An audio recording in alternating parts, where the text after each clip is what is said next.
You're listening to Parasearch Radio. News, views and reviews from the world of the paranormal from across the UK and beyond. Find us on Facebook, Twitter and the World Wide Web. The views and opinions expressed by presenters and guests are their own and do not necessarily reflect the official policy or position of Parasearch Radio or their affiliates and sponsors. Listener discretion is advised. Hi guys, welcome to the Haunted Connection Show on Parasearch Radio. As usual, it's myself, Neil, and I've got Jane here. Hi everybody. How are you enjoying your my time off? retirement? Yeah, it's really good. I'm just getting into the swing now. Yeah. You've actually chilled today. I have. Today's probably been one of the first days I've started to feel all right after finishing work. That's good. We're getting there. That's good. You look a bit more refreshed today. You normally come up here thinking, look a bit... It's that change from having 4 or 5 hours sleep to sort of 8 hours sleep. Makes a big difference. Okay, tonight's guests are Lil and Fitz from Not Once for Yes podcast. Hi, guys. Hello. We've spoken to you quite a few times now, haven't we? We have, yeah. Starting, was it a couple of years ago now when we came up to visit the museum for the first time? Yes. Well, yeah, and of course you were a guest on my old radio show from the Castle Mead Radio, weren't you? Yep, we were. Yeah, and you first time we met was when you came up to the centre and interviewed me. That was quite a good interview, wasn't it? That was amazing. Yeah, we loved doing that, and obviously it was the first time we'd been up to Hinckley to see you guys and everything you'd put together, and the way it's grown since then has just been fantastic. Yeah, it's not going too bad, I must admit. I think that's an understatement. It's forever evolving, isn't it? It's not too much so. Not too bad. I'm pleased the way it's going and the way it's changing. The tea room is undergoing lots of changes at the minute. Yeah. Even since we came up last time. Oh yeah, you wouldn't recognise it now. Thing is, my belief is it's got to keep changing to make people keep coming back. Well, exactly. I mean, every time we've been up, something's different, and there's all these exciting things that we want to keep coming back to see, and experiments you're planning, and you've just got so much going on. Yeah. Okay. Let's talk about you guys now. So, if anyone doesn't know about Not Once for Yes, you tell everybody what your show is and how it came about and a bit about yourselves. Okay, so we have a paranormal podcast called Not Once for Yes, where we listen to our listeners' ghost stories and we share our own paranormal experiences. How it came about. Sorry. Sorry, I do apologise. Come on. Okay. Carry on. Yeah, we visit haunted locations and supposedly haunted locations as well, and report back on what happened on our visits and whether we had any sort of paranormal experiences there. So yeah, it's an interesting show. It's really interesting to hear other people's experiences. I think we both sort of grew up with ghost books and ghost stories, and a lot of them are very on a theme. They're like collections of ghost stories. Yeah, and hearing people's personal experiences, especially when they tie in so closely to some of the experiences you've had yourself, is really interesting. And it's also kind of developed into a community of people that aren't afraid to share their experiences, because when you have some of these strange things happen to you, you can feel a bit isolated, maybe? Yeah, not necessarily that you want to talk to everyone you know about it. I've worked in places where if you said, saw a strange figure in my house last night, they'd be like, okay, we need to take you to HR. Whereas, this is a sort of a free, open space for people to get in touch and share their experiences without fear of people ridiculing them. Yeah, that's good. That's good. I've had a comment from Sue. Says, I'm pressing the wrong buttons again. Yeah, I am. This is why Carrie won't let me anywhere near the studio. I'm forever pressing the wrong buttons. You'll get it eventually. You reckon? I don't think so. I remember at the radio station, I had 2 buttons to press. Yeah, and I still got that wrong. I still got them mixed up. But hey. I'm a bit like that with the buttons as well. I let Fitz do it all. That's a good idea. So what sort of locations have you been to? Who have you sort of interviewed? Oh, goodness me. Well, as far as locations go, I mean, it does tend to be centred around the Midlands because that's where we're based in Northamptonshire. And obviously there's only so far you can get in the day and get home for tea time. But we've been to some amazing locations. Well, some in Leicester, near you, like Guildhall. And we've been to some of the more well-known ones like the Hellfire Caves, but actually one of our favourite things is to go to the ones that nobody's ever heard of, the ones that are like tucked away down a back street, and you can only find it in like one reference in a local newspaper somewhere to the haunting. Those are the really interesting ones, although also the most difficult to research, so making a rod for our own backs a little bit there. But you tend to find that the atmosphere is often really amazing in those places. I think one of my favourite locations we've ever been to is only just a couple of miles up the road from us. It's Woodford Church. It's not really a big location known as a haunted location. It's not big in paranormal circles, but there is the most amazing I say supposed, but paranormal photograph taken there back in the 60s, I think it was.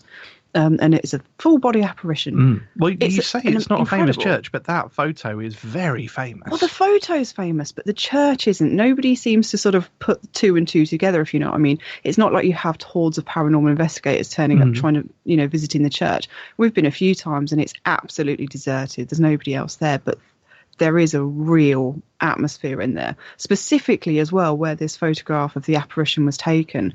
And it's just one of my favourite locations. The atmosphere, the photograph, the story. Well, there's a few stories there, and I just love that it's tucked away and it's a bit secret. And do you know what I mean? It's just got that extra sort of specialness to it. So was the photograph taken inside the church or outside the church? Inside the church. That's Yeah. interesting. Yeah. A kneeling person in front of the altar, and it's transparent. If you saw it, you'd recognise it. But I'm bearing in mind that I'm not a photographer, we did attempt to recreate it while we were there. Yeah. And we couldn't seem to do it even close to how it was on the original photo. No, the story is really fascinating, and the history of the church is tied into the Knights Templar. And when you know that and you look at the photograph, it so obviously looks like a knight in armour with a cloak kneeling at the altar, and there is some real true history that links back to the Knights Templar within the church. But there's a lot of people have tried to debunk it, which is great. That should be done. And some people have said that, it's a cleaning lady that's just nipped in and out of the shot. The photograph was, exactly. The photograph was set up with a young chap back in the 60s who had a camera on a tripod, and he was just photographing the church because it was a hobby. He'd cycle around the villages and photograph churches because that was an exciting thing to do in the 60s, I guess. Well, I do that now, actually. I can't say anything, can I? I must admit, in the 60s, there weren't that much to do, so it was exciting. Yeah. I'm still doing that hobby now, so I haven't moved on. But yeah, so it was quite low. Well, it still is quite low light conditions in the church, as you can imagine. So it was not. I think it was at a 2.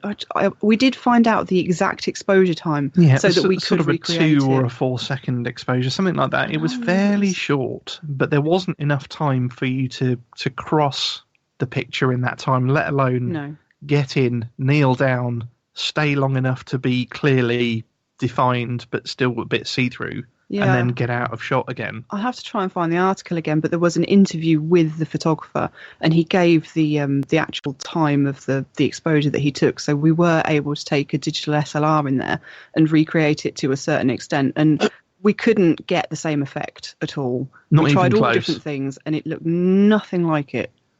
That's interesting. I must admit, I've never seen. I don't think I've ever seen that photo. We'd have to, if you're able to find the photo, perhaps you could attach it to.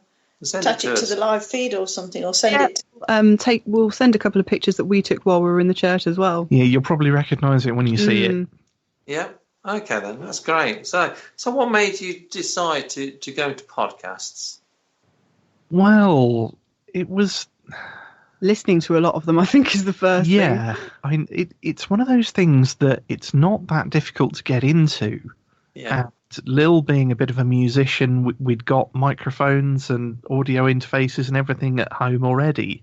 So there wasn't any kind of investment involved in getting started. To begin with. And then, of course, we realised we'd got all the wrong kit for what we wanted to do and had to buy new things. But it was sort of just a little creative outlet. I think we're both kind of fairly creative in our own different ways.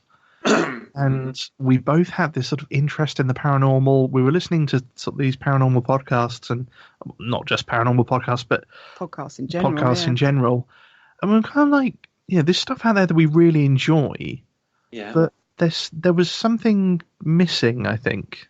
And you've got history podcasts and you've got the paranormal podcasts, and some of them, they take people's stories like we do, which is, great, love it, really interesting.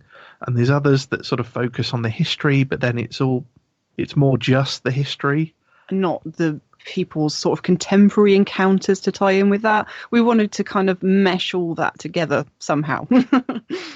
Plus, it was a really good way of hearing new and exciting ghost stories that nobody's ever heard before. And I think that's what got us into paranormal podcasts specifically in the first place. I mean, our entire relationship has kind of been founded on a basis of ghosts and the paranormal, to be honest.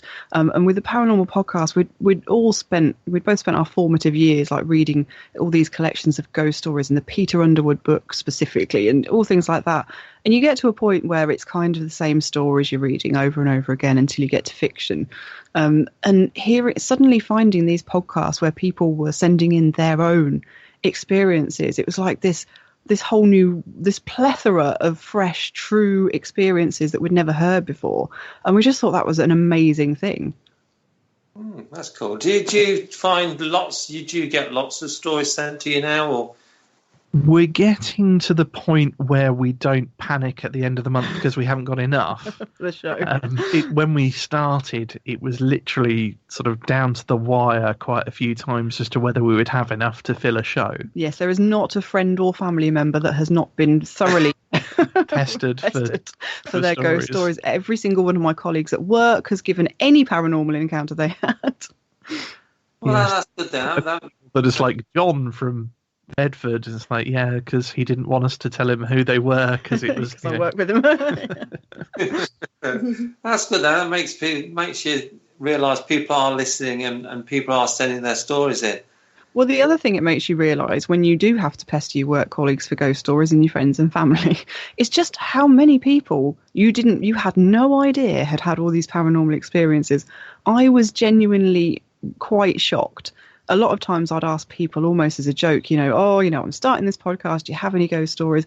And I was really floored by the amount of people I knew that went, well, yeah, I do actually. And then came out with this incredible story. And you just think, these people, we think this is such a niche thing. I mean, it is in a way, but it really opened my eyes to how many people, even people that say categorically they don't believe in the paranormal, how many of those people still have ghost stories despite them being non-believers. Yeah, definitely. We've had a lot of those sort of people up here, haven't we, in the centre? And all the time we've been opened, we often get people coming up telling us about their experiences. And we have a lot of people coming up saying, well, I don't believe in ghosts, but yep. Story, yes. We've said on the show quite a few times that some of the best stories come from those people that say, I don't believe in all that nonsense, but. Yeah, and we do find that once people start opening up and sort of have an opportunity to vent their experiences and their stories, it's amazing how many stories come out of the woodwork just from local people. You're right. And I wonder whether there are people that say, I don't believe in the paranormal. Some of them, I'm sure that's true and that's fine. But I wonder whether for some people that's almost like a disclaimer, something to put out there in case they're ridiculed because they're kind of expecting to not be taken seriously. Almost like a self-protective barrier. Do you know what I mean? Yeah, I kind of think we need a term like UFO for the paranormal, because when you say the paranormal, there's that sort of stigma attached to it. Yeah. Whereas with a UFO, it could be a plane. It's just you don't know what it is. Yeah. And there's that sort of... But you can't just go up to somebody and say, have you had a strange experience that you didn't know what it was? Because it's not specific enough. It's not kind of specific enough that I think we kind of need that kind of UFO-like term. Because if you go up to somebody, as I quite regularly do, and go, have you got any ghost stories? Do you believe in ghosts? Because I'm just like that.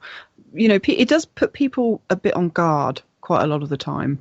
And they're like, oh, I'm not sure, because I may have done, but I'm not sure how everybody else is going to react to that and what's going to come of it. So, yeah, it is difficult sometimes. But that's why places like your centre and hopefully our show are great, because it's making that safe space for people to be able to open up. I was recently reading an article in a magazine, and apparently it's something like 1 in 3 people believe in ghosts, and 1 in 5 people think that they've saw a ghost. And when I sort of seen those statistics, I'm thinking, wow, there's so many people out there that have had an experience, and yet people just seem to be shy in telling their stories, or they just don't seem to be able to tell people about their experiences. No, I think some people do. They find it really difficult to talk about. And some of our listeners that have sent in stories have actually said to us, it's such a relief to share this, to tell somebody about it, to get it off my chest kind of thing. And I do think that it's important for there to be a venue for, an arena for people to do that, because some of the stories we get come from people who've had a difficult time with the paranormal.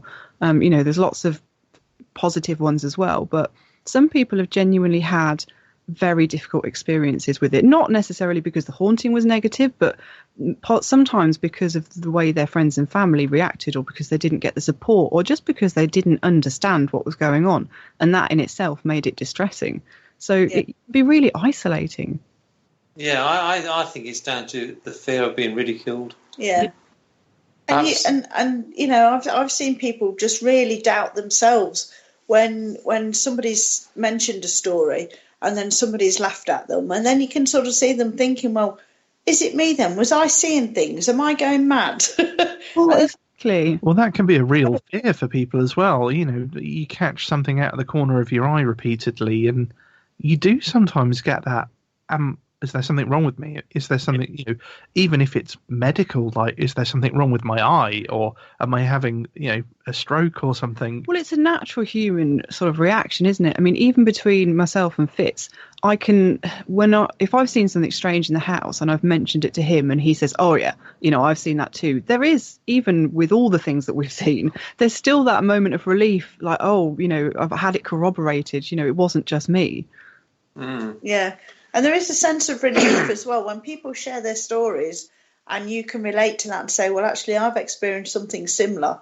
And the relief and the sort of that expression that comes on people's faces to think, oh, I'm not just the only one that's seen that then. I'm not going mad. Other people have seen it. Other people have had the same experience as me. And I think that helps people when they feel that they can share and other people have experienced the same things. Oh, definitely. And we get really excited even now because quite often we'll get stories from our listeners that resonate with us, with something that we've seen or something that we've experienced. And we get so excited about it still to go, oh, this is this person, you've got to read this story. They've had the same experience we did, or this happened. And doesn't that sound like the time that we did? And it is really such a positive thing. Yeah, definitely. Right. We'll go on to I know you investigate the paranormal as well, don't you? Yes, a little bit. Yeah, we're just sort of getting into it. We have actually investigated with you. I must admit, I do like your style of investigating. Oh, I think I didn't even know whether we'd done enough to have a style yet, but that's good to hear. It's nice working with different teams. It is. And the way you did your night, it was up here, was really good. It was a really interesting night. Yeah, it was. It's always a pleasure to work with different people and just see how all the different experiences and the different techniques people use. Yeah, of course. That night you up here, it turned out to be very personal, didn't it? It did, which was really surprising. Yeah, I really wasn't expecting to have something like that happen. I was expecting that we were going to go around and interact with the objects. Yeah, we were going to be interacting with the objects from the centre and sort of find out a bit more about that. And it was very much... we did have that African idol that was very interesting as well. That was good stuff, yeah. That seemed quite active. And the thing that perhaps we shouldn't mention to keep it secret for future visitors. But yeah, definitely the end of the session where what seemed to be my great uncle coming through was fascinating.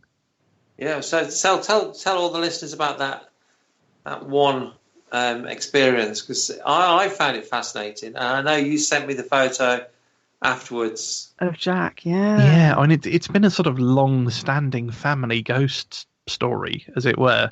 It's an odd one as well, because we moved to our house in Irchester when I was perhaps 6 or 7, I think it was. So you're looking 30-something years ago now.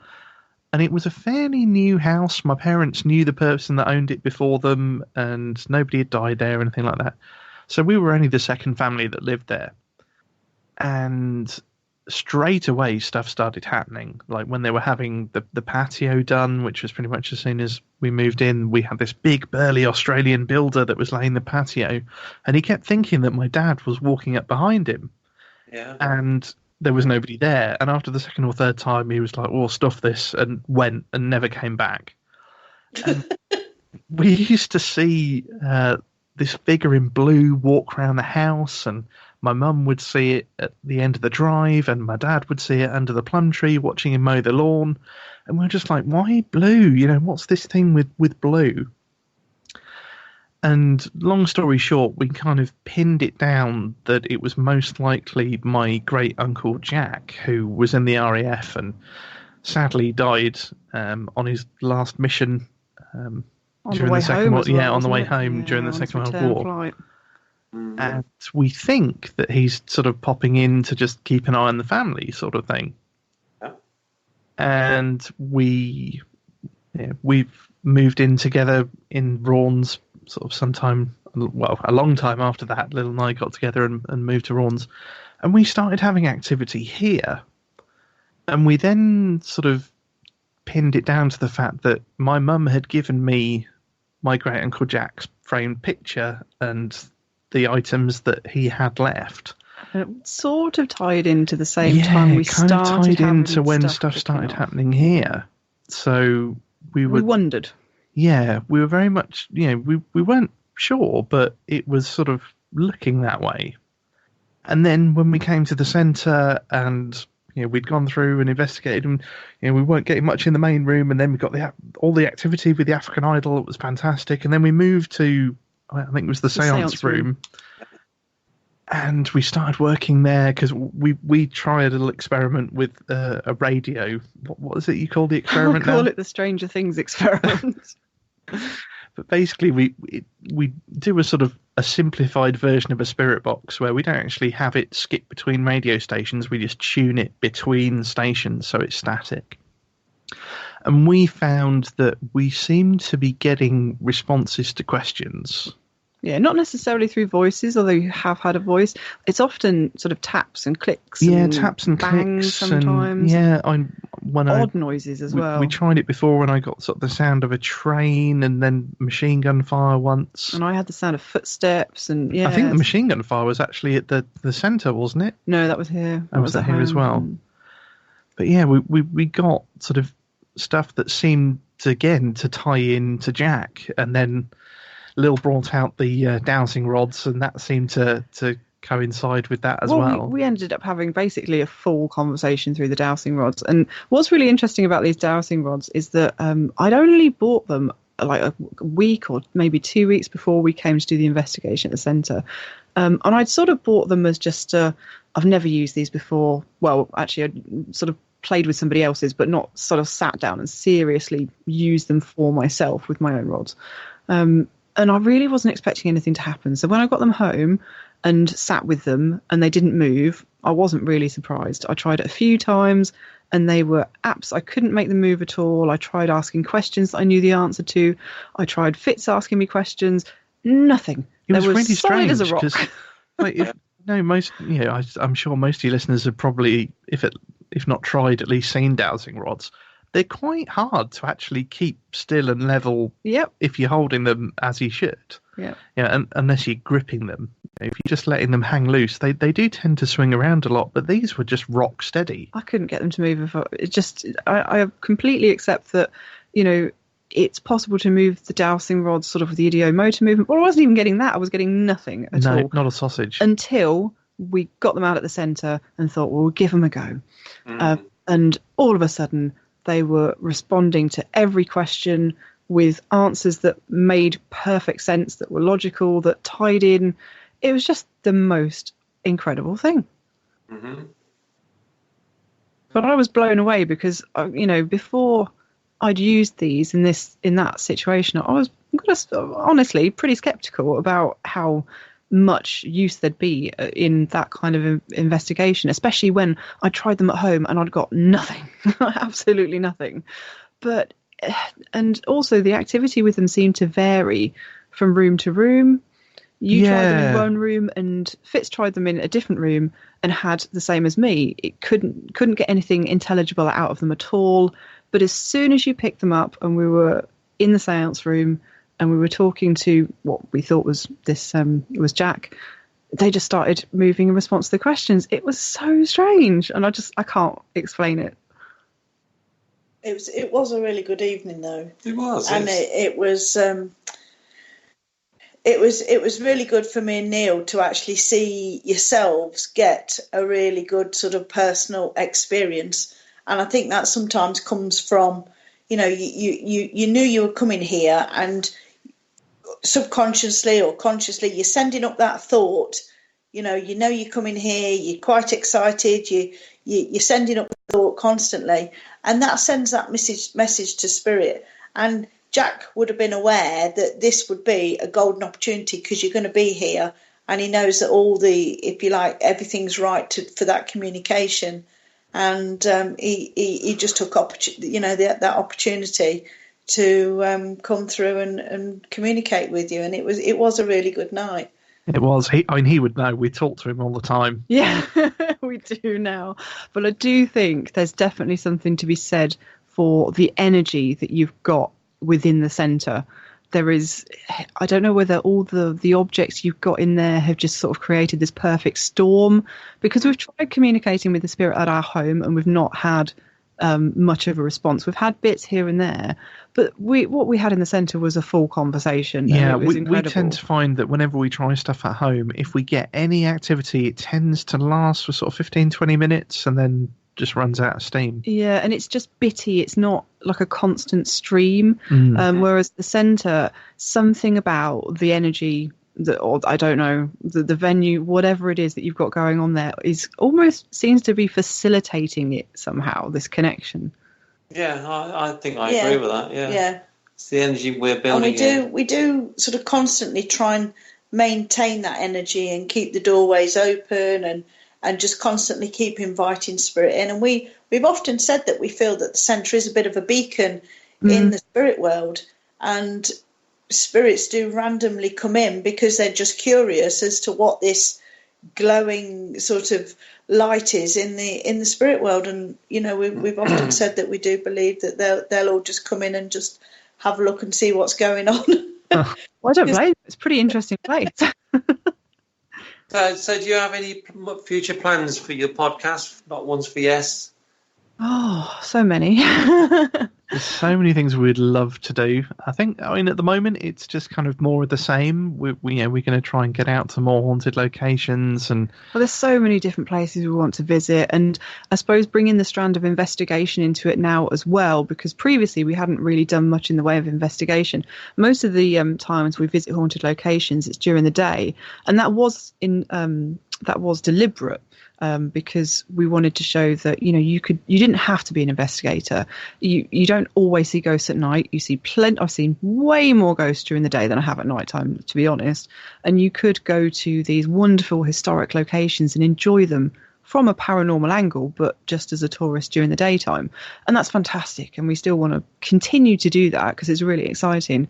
but so is the investigation. That's also really exciting, and we do want to do more of that in the future as well. Yeah, I remember sort of, I don't know, 6 months to a year ago, and Lil was kind of like, it's kind of interesting, and but I'm not sure. And then she went on one, and now it's like, we must do more of this. So you got some good ones coming up then? Not at the moment, no, not yet, but hopefully, fingers crossed for next year, maybe. All right, okay. So it is a bit contagious, though, isn't it? Once you get a good experience on a ghost hunt or an investigation, it's not that long before you need another fix, and you want to get out and you want to, explore more and do more locations and have more experiences. Well, the first investigation that Fitz went on, I didn't actually go. He went on his own to investigate with UK Haunted, I think. He came back like a kid at Christmas. It was really late at night, but he basically skipped into the house and he was aglow, beaming, and just like, I need to go on another one. We need to do this more. And I didn't really get it at the time until I went on my first investigation myself. And then I completely understood. It's just, you get bitten by the bug. Yeah, definitely. Yeah, it's like a drug, isn't it? It is. Once it's got you, that's it. Yeah. I mean, the thing was, like, with the UK Haunted investigation, we were there for hours and hours and hours. I think we got there about 8 or 9 o'clock in the evening or something. I didn't get home till sort of 3, 4 o'clock in the morning. Yeah. In fact, probably later than that. I think it was 5, 6 o'clock in the morning. And we had some activity. Most of the really good stuff was literally just as we were packing up. And put most of the equipment away, unfortunately. put most of the equipment away. So, we had perhaps 6 or 7 hours bimbling around with not a lot happening. And then you have sort of perhaps a total of 20, 30 minutes worth of activity, but you're just like, this is amazing. I need to do it again. Yeah. Do you think people on investigations want too much nowadays? Yeah, I think even I do, to be honest, because I think we're just so used to seeing the ghost shows, and we forget. Well, I do, that these sort of paranormal shows, investigations that we see, even the the YouTube style ones that are more from the UK investigators and things like that. Obviously, the investigators have been there for hours, like 10 hours at a time, and we're seeing 20 minutes of condensed footage. And I think sometimes it's easy to go out and expect a bit of activity every 5 minutes or something. And of course, that's not what happens. Yeah, I mean, the sort of TV shows, they've got to make themselves interesting. Otherwise, they won't get renewed. That's right. Everything's got to be really exciting. And that noise, what was it? And, can we track it? They won't say, that was a window. They might every now and again just to sort of throw you a bone. But there's always that, what could that have been? Rather than it was probably this.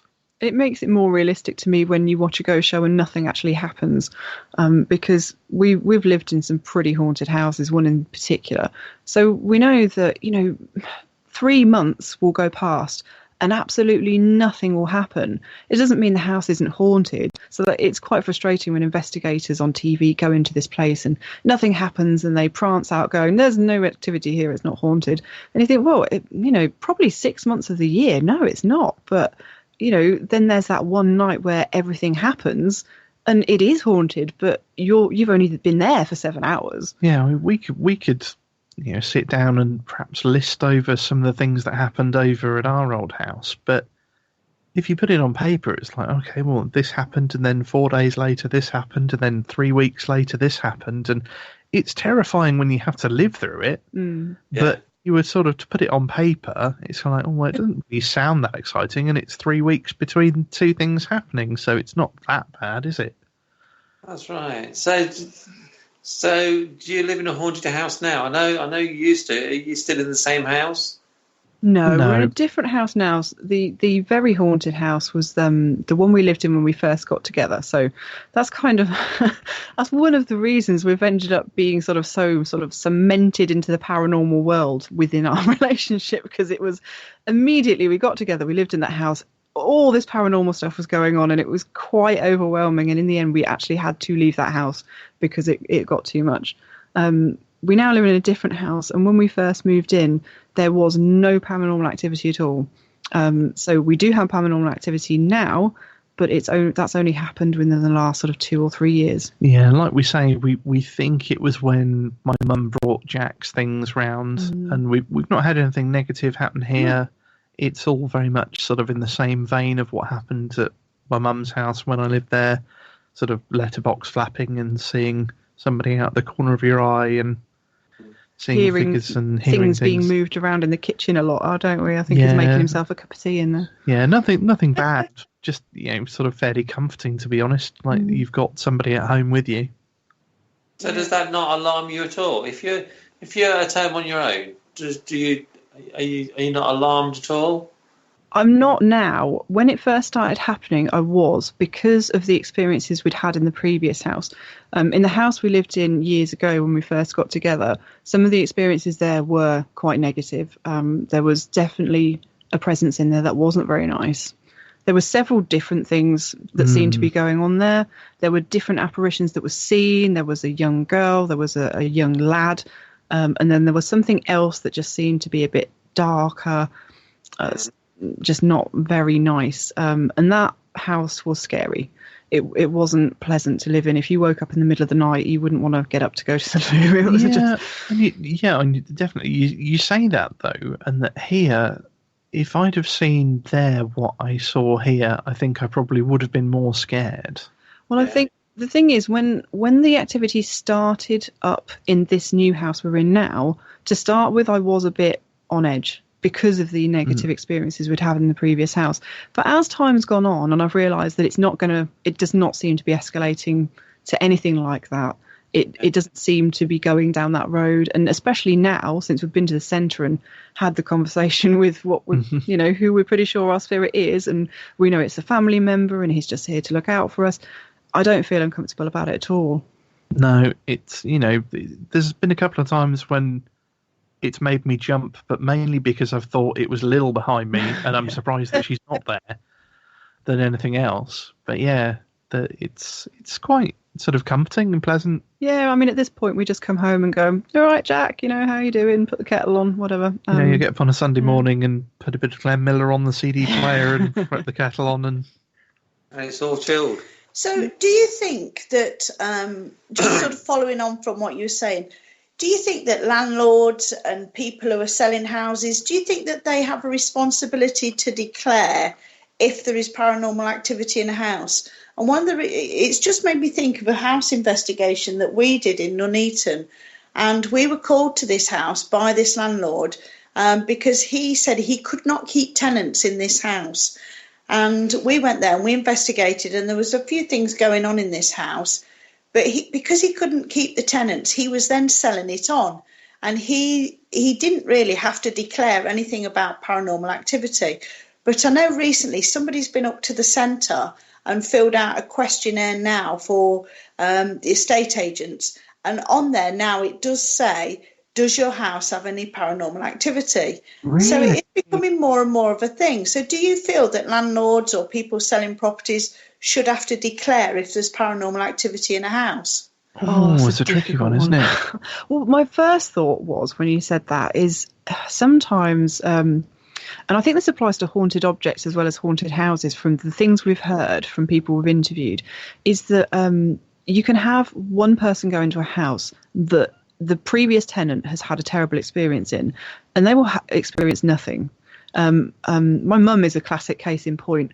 We've lived in lots of haunted houses during my childhood, and while a couple of us children would know there was something there and have experiences, my mum would notoriously be completely oblivious, and she always says, I'm the last person to experience anything. So you could have people go in there that, even if it's had a really bad haunting previously, they won't have a clue. They'll never experience anything. They'll know nothing about it. But then you do get those houses, and I think the house we used to live in is probably one of those houses. People didn't stay there long. You do get just almost, it seems like special cases where it doesn't matter how sensitive or not sensitive the people moving in are. It just bleeds through. So that's a really difficult question. I'm torn. I'm kind of, on one hand, having lived in a really creepy house, you kind of like, it would have been nice to have known. And I think even when you're renting, it's a pain to have to move. But if you've bought somewhere then it's a massive upheaval. But then looking at it from a practical point of view, how would you prove it? Like, if you didn't tell somebody and they moved in and like, it's haunted, how do you go to court and say, right, well, the house is haunted and he didn't say it was? It's like, well, how do you rate that? How do you prove it to a judge? What would be the penalty? But it is very difficult to just up sticks and move, because I know when we've talked about our haunted house to other people, they've said, why didn't you just leave? And it's a question that often comes up when people are telling stories about, the difficult experiences they've had with a bad haunting. And the first question on people's lips is, why didn't you just leave? Well, it's not that easy. It's actually really hard to find a new house, to find a deposit, because you often don't get that back, especially if it's somewhere you bought. But even if it's a rented place, it's expensive to move. It's really expensive. It's a massive upheaval. So it is, looking at it that way, it's very responsible to not declare something like that. Yeah, I know in America they have to say that, don't they? Do they? They are saying in Georgia they have to, in California they have to declare to potential buyers that the house is haunted. Yeah, and it can devalue your house quite substantially, I think. Does it? Yeah, I think that you can lose up to a third of the value of the house if it's haunted. Unless you're selling to someone who's really into the paranormal. Well, yeah, exactly. There is that side of it. I think here it would be difficult. I think one would like to hope that British people would be more, what's the word, not sort of polite about it, but just, by the way, if you're, just sort of mention passing as opposed to being legally required to document it. I think half the problem is that so many of the British houses are supposed to be haunted. I mean, with the older houses, there's hardly an old house standing that doesn't have some kind of ghost story attached to it. It would be like 40% of the houses across Britain, I think. Yeah, I mean, you could have like what we have here again, where we think moving items into the house is what's caused it. So you could then be declaring for something and then end up taking it with you anyway. Well, an interesting conversation we had with Cambridgeshire Ghost Research. We had them over for an interview, and they brought their collection of haunted objects with them. That's what they do. It's part of what they do. They collect haunted objects and investigate them, but they don't have a centre like you guys do. They have them in their own house, because what they've found is that members of the public have got in touch with them to say they've had items that they think are haunted. But once they've taken them out of that environment, taken them away from that person and put them in a different environment with different people, nothing's actually happening. And sometimes it's going back to this perfect storm analogy again. It's just the combination of that specific item in that specific building with that specific person. And if you take one of those elements away, suddenly nothing's happening. That's right. That's the way it happens, isn't it? Yeah. I noticed a couple of times when I've sold houses, people have actually asked me, has anybody ever died in the house? Really? Yeah. And I've always said no, because not to my knowledge, but, it's something that people do think about, I think, but it's not until it's like they've said, it's not nothing that you can prove either way or to get evidence of, really, I suppose. Well, I remember when we bought our house, I remember our estate agent actually saying to us, nobody's died in that house. And I thought it was odd at the time. But yeah, that obviously is something that people think about. And yet, we have this quite modern house that nobody's died in, and we've ended up with a haunting anyway. So yeah, but I think a lot of people watch the TV shows now, and the TV shows tend to be negative, don't they? Yeah, a lot of them do come across that way, unfortunately. Well, again, they want to sort of dramatise it to make it all super exciting and blah blah. And again, yes, we've lived in a really spooky house, but 90% of the sort of paranormal stuff we've seen has been at worst non-offensive. Yeah. As a sort of, I'm trying to think of a better word for it, but you might see something or hear something or smell something, but nothing that's sort of horrifying or makes you want to run for your life. Or I think a lot of times the only thing that makes it negative is your own reaction to it. And obviously that's a very difficult thing, because it's understandable if you experience something that your brain isn't making sense of, you can't explain, that can be terrifying. And some people will come away from that experience feeling like it's been a negative experience. But it really depends on the way you're looking at it. Another person would come along and see something they didn't understand, that their brain couldn't make sense of, but they'd have more of a sense of wonder. And I think a lot of it is just misunderstanding. Yeah, we've come across that, haven't we? Yeah. We've known at least 2 occasions. We've had an item brought up that says it's possessed by a demon. Yeah. And it hasn't. Yeah. It hasn't been. Well, I think the advantage that we've got here is because we've actually got this as a base, we can actually spend a lot more time working with the items than is if you're just popping around somebody's house, or if you were just trying to deal with it there and then. So we have got that advantage. So really. Guys, have you ever come across anything really, really negative? Well, again, I mean, the house we used to live at was pretty terrifying to live in. But Also, even so, like, there was nothing that was physically harmful. No, it wasn't. No, well, you say that. I did get locked in the basement. Well, yeah, I suppose, yeah. that was pretty negative. That's pretty scary. I went into our had a proper basement, and I was just taking something down there, and I got halfway down the stairs and the door slammed shut and the light turned off and there was nobody there.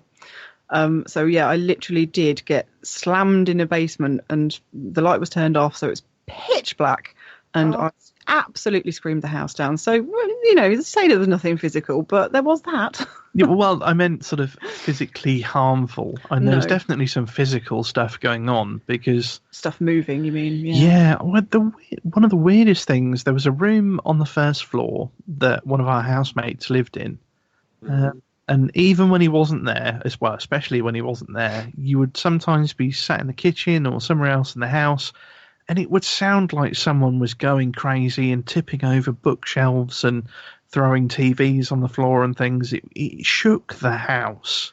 Yeah. Fittings in the floor below would shake, and you would feel the vibrations coming through the house, and yet you'd go upstairs and open the door, nothing's been touched. And that was pretty darn scary. There was a few times when that was going on when we left, didn't we? We just went, okay, we'll go for a walk, and we'd go and walk around the park for an hour and wait until it finished. Just let it tire itself out. But I think overwhelmingly in that house, I certainly felt that there was an oppressive atmosphere, and I do think it did affect people in that house. I think people were sort of it's like a shared house. There was a lot of different people in there. It was a big house, and I feel like people sort of came under negative influences, which isn't really something that's very common, I have to say, in my experience anyway. That's quite rare for people to be affected by the mood of a house that badly. I think I've never come across a house that's really, really nasty before, personally. I wouldn't say that house was really, really, I would say it wasn't nice. No, it didn't seem targeted. It was just... No, it was just like there was something there and it was bleeding out and affecting things more. I don't think it didn't seem vindictive. No, it didn't seem to sort of specifically want to harm anybody. Yeah. It just, that room thing just seemed like it just wanted to get some rage out. And the other stuff just, I don't know, it just kind of, it didn't necessarily feel like anything was specifically trying to attack you. It just terrifying. The toilet in that place was the worst. It was the worst toilet ever. It was set up so that there was a toilet in one room and the bath and the sink in another room. Yeah. But for Lord knows what reason, the door to the toilet had frosted glass. So it wasn't sort of blanked off to the hallway. So you'd be sitting on the loo and you could see people walking past the door, and they could see enough to know that there was somebody on the loo. It was not very private. But you'd get up in the middle of the night and go to the loo, and you would see shadows walking past the door. When there was nobody there. Yeah. And if there was somebody there, you'd have heard them. Yeah. Really creaky old floorboards. Yeah. So you would hear people walking past, but you would see stuff walking past the toilet door. So the amount of times in the night you'd hold it, and if you couldn't, you ran downstairs, you went with your eyes closed, and then you shut the door and you ran back upstairs again without opening your eyes because you just didn't want to see it. There was a lot of not washed hands, unfortunately. I imagine that would be quite unnerving. If you're in the loo and you see a shadow walk past the door, you're thinking, oops, I've got to walk out there now. Well, you had to go next door to wash the hands. Yeah. Good morning. One way out, and it's past that. You're most vulnerable. You know, you're not exactly feeling brave when you've got your trousers around your ankles. No.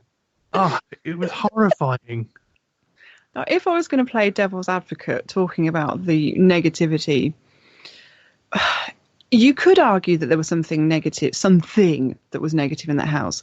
But you could also argue that there was a lot of people in that house that were all having a lot of very, really quite scary and disturbing and upsetting experiences. And rather than there being a negative entity in the house, the negative, oppressive feeling could just be the culmination of quite a few different people's negative experiences to what was going on. So you could look at that either way, I suppose. Yeah, I think that could happen. Yeah, I think you'd have to keep an open mind, wouldn't you? Yeah. I'd love to investigate it now. Obviously, we didn't want to when we were there, but No. It's different when you live somewhere. But when you don't, I'd love to go back now and actually investigate it. It'd be incredible. It'd be interesting, wouldn't it? Yeah. Yeah. Yeah, because now you'd really want to go to the loo and sit there and wait for a shadow, wouldn't you? Yeah, I'd be there with cameras, you really would. phones, the works. So have you ever been to a location where it really scared you, Jane? Where it really scared me? I think Wigston House come close. Yeah. Because there was a lot going on there, weren't there? Yeah. And at that time, I was sort of fairly new to the team, but all this stuff was kicking off. But again, Dudley Castle, when we went there, I think that might just trump Wigston House. Dudley Castle, I think that's probably one of the most active places we've been to on a night out, on an investigation. Mm. So what's featured in your next show then, guys? Well, when is your next show? The next show, hopefully coming out in the next week or so. We've got a fantastic paranormal author on, that's a mouthful, called Ruth Roper Wild, and I believe you have one of her books in your shop. We do, yes. So that would be interesting. Yeah. Have you met her before? Well, we first met her, actually, we went to one of her author events. My friend had recommended her first book, The Ghost of Marston Vale, and I'd read that and really enjoyed it. And just in the introduction of that book, it was one of those ghost stories where the author Ruth told a personal ghost story, and it was what we were talking about earlier. It really chimed, it resonated with me, and I thought, this is somebody we really need to speak to, because she's got a similar sort of mindset to the paranormal that we do. So we caught up with her at one of her author events, and then just got around to Coffee HQ for an interview, and it's really interesting. And we're actually hoping to have her back in not too long a time. Oh, that's good then. Carrie's saying Ruth's been interviewed on Parasearch Radio before. Oh, fab. She's on your podcast. So how can people find your podcast?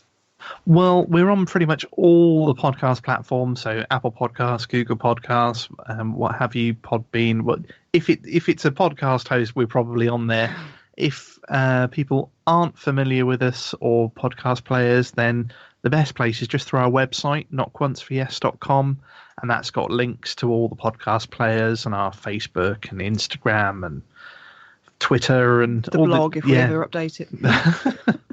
Yeah, but that is literally the easiest place is just the website, notonceforyes.com. There's even a player in there, so you don't even have to download the episodes. You can just play it straight from the website.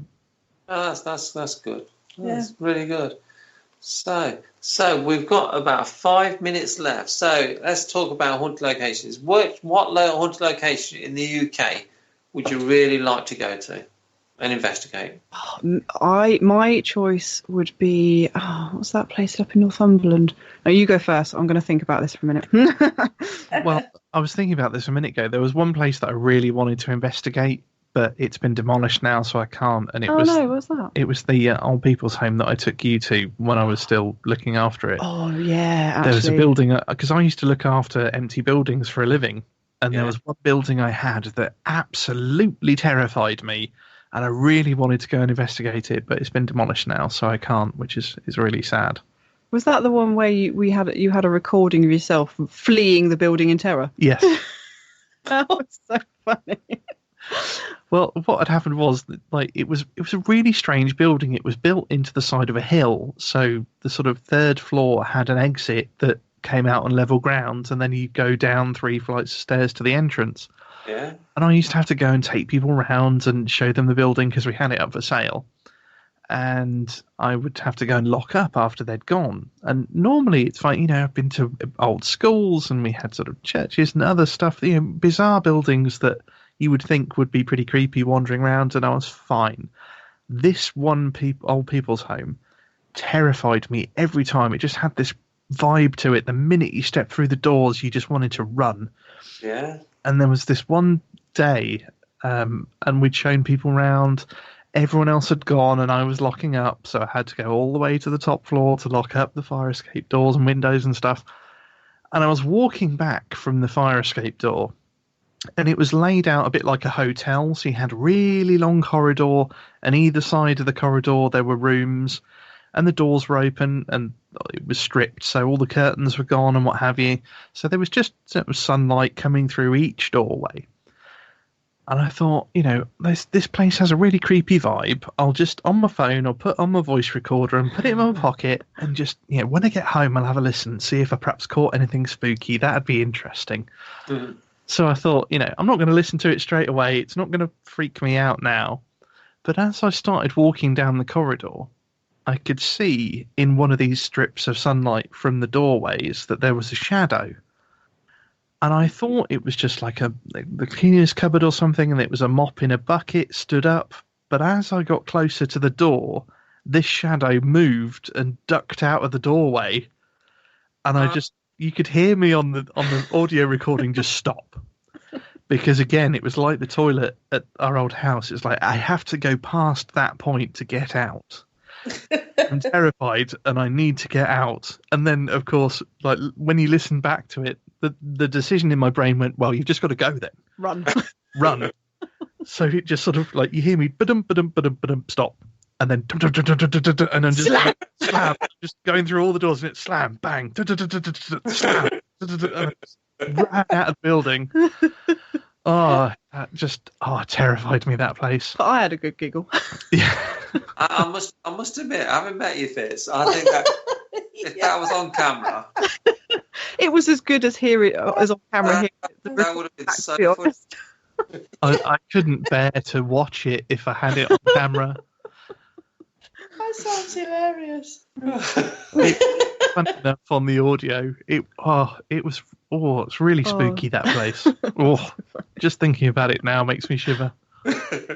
Come on then, Lil. What your location would you like to do? Chillingham Castle in Northumberland. I would love to go back there. I went there on a family holiday as a child. Even then, so this is before I was doing any investigating or before ghost hunting shows were even on TV. Many, many years ago. Too many years ago. And there was just all the way around that place, there was this overwhelming atmosphere. You just knew there was something odd going on there. It had that otherworldly feel to it.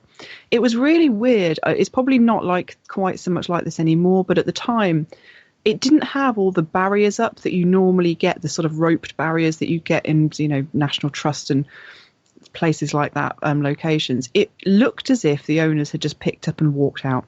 The hair rugs on the floor, the furniture was all out, you could just go and sit on it. Even I remember there was a torture chamber and there was just all these implements lying around. They weren't behind a barrier or anything. I mean, it wasn't that you were supposed to pick them up and sit on the furniture, but you could, because it was just, all the rooms were left like somebody had just walked out. It was really weird, and that added to the bizarre atmosphere. But there was just this sense that I picked up on even all those years ago of something other, something just sort of that you can't quite see and you can't quite hear, but it's there in the background. And it terrified me. That place absolutely terrified me. And I loved supposedly haunted locations even as a kid. I used to collect all the Peter Underwood books, Ghosts of England, Ghosts of this, that and the other. But I wasn't really generally scared by them. I just found it exciting and romantic. But this place got under my skin, and I've wanted to go back there ever since, and I would love to investigate it. Okay then. Right, unfortunately time's up. Yeah, the hour goes really quick, doesn't it? So Yeah. I want to say thanks to you guys for being our guests tonight. It's been really good talking to you again. Thank you It's for been having fun. us. Yeah, thanks for having us on. Thanks to Jane. Yeah, you're welcome. And don't forget, everybody, stay tuned for Kerry and Paul's show coming up next. So, so please stay tuned. So we're going to say goodnight to everybody, and we'll see you next Tuesday. Yeah, good night, everyone. Bye. Thank you for listening. Don't forget to join us for more shows throughout the week. Find us on Facebook, Twitter, and the World Wide Web to keep up to date with all the shows right here on Parasearch Radio.